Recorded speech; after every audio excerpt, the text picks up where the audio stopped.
Hello folks, today I will be explaining 9 plus 10 equaling to 19. Yeet! 9 plus 10 is 21 and I am about to explain it to you. As you can see, I have lots of random things written down. Alright.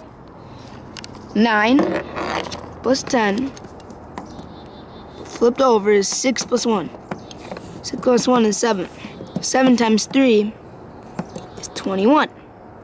That's the first option. And this is true. Second option is 9 plus 10 flipped over, 6, 1 equals, sorry about that, upside down. It looks like an 11. 6, 1 equals 7. 7 upside down is kind of an L. L is the 12th number in the alphabet.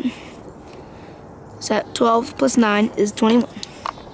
I thank you, and people who think that 9 plus 10 is 19, so sorry, and please look on my feet, because according to this, you are so wrong. And until next time, this is bye-bye.